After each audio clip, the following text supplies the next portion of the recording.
Yeah, I'd like to give me a great pleasure to introduce one of the first poets I met in London, Catherine Brogan, fantastic performance poet, performs all over London, a lot of festivals, and I think she can also speak for herself. Thank you. Thank you.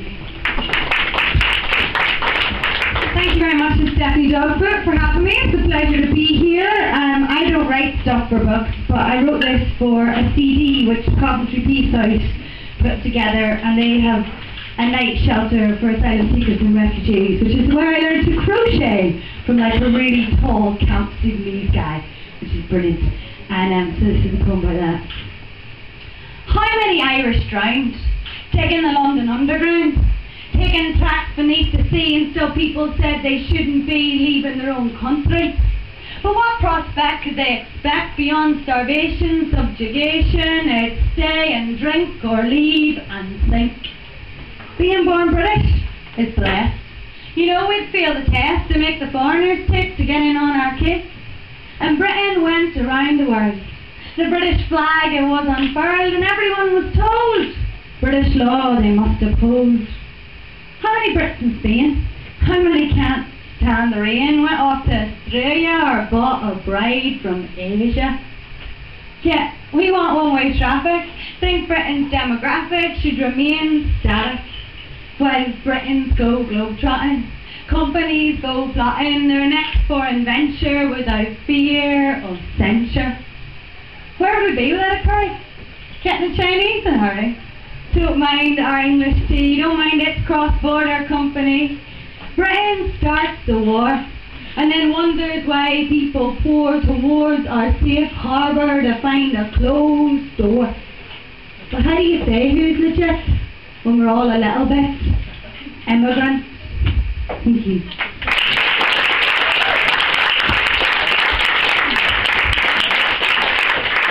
A bit more lead, like one of those dogs, you know, like a big stretchy lead.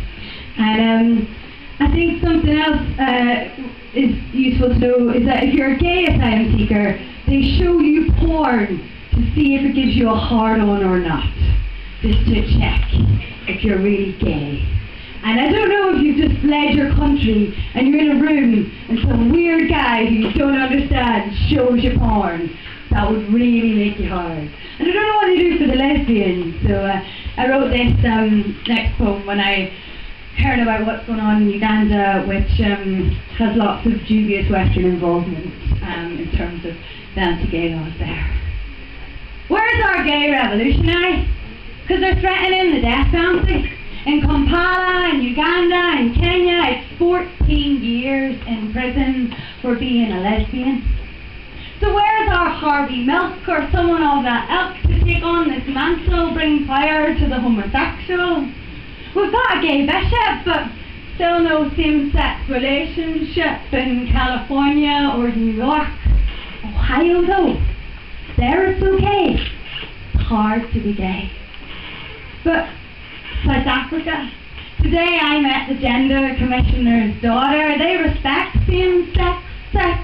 They don't legislate hate. They know what it's like to legislate hate. They don't hate scorn because of how you're born. Don't call it a choice. They hear the gay voice. In Uganda, it's the US evangelical drafting the anti-gay bill, advocating capital punishment as if thou shalt not kill wasn't a commandment. So where's our gay Gandhi? Our Mandela Nancy, our Martin Luther Queen, no time for sequin. We've got our Ellen. What about Elton Stephen Fry? What a guy. Alright for entertainment, but not Parliament unless you're a Conservative. So let's make a stand. Don't let gay be banned. Thank you.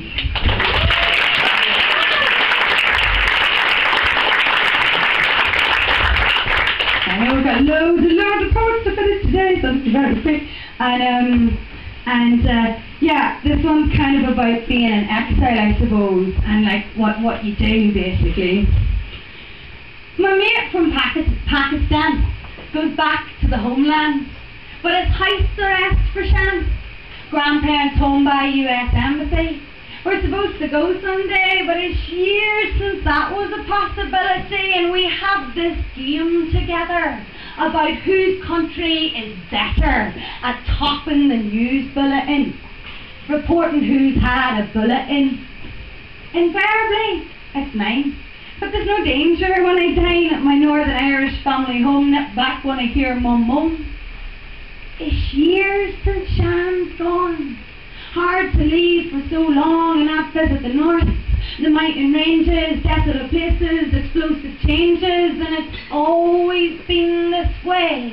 And mine gets better, hers gets worse, and the procession behind the hearse commits the dead to burst, and she had video and continues to sow in the fertile minds of martyrs' friends that they must seek revenge, and I know Shan's scared.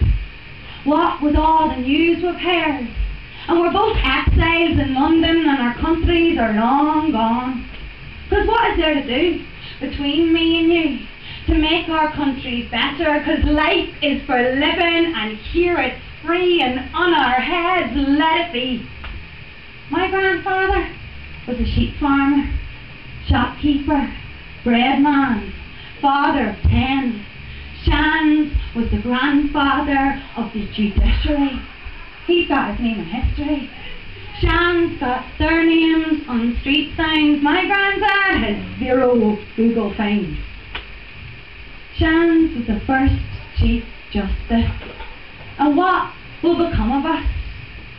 What is our responsibility to our country's history? It's messy when the enemy's within and you find yourself in publishing.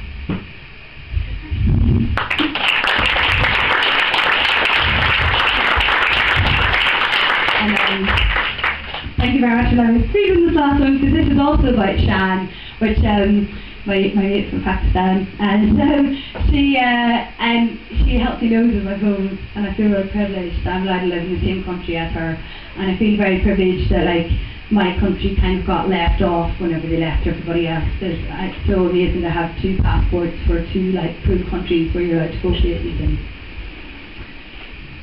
My best mate's a Paki, and our jewelry's always tacky because we like it wacky, especially with the backy. We're notorious like Nagasaki. We're always chilling, eating, partying because our company's never beaten. Now it's T-6 months to deportation because she's not of this nation, back to the Islamic Republic of, so she can hobnob with the rich but dim, living in Shia sin. May not face emaciation, but there's precious little emancipation, and her talent would be wasting away with her body. I'm sorry that they're kicking you out no matter how loud you shout. The master of manipulation, the contorter of the curse. You won't get out of this with an empty purse. But the world has no borders. They're created by soldiers. England never applied to enter my Emerald Isle or carve up your subcontinent. That Victoria was a bent. So now there's a test to enter the English nest, the seat of empire, the global gatekeeper, the designates the doctor, a street sweeper, because of lack of immigration paper. Without visas, this world would be safer. Thank you very much. Good afternoon, I think Catherine Grogan, please look at my website. Thank you very much.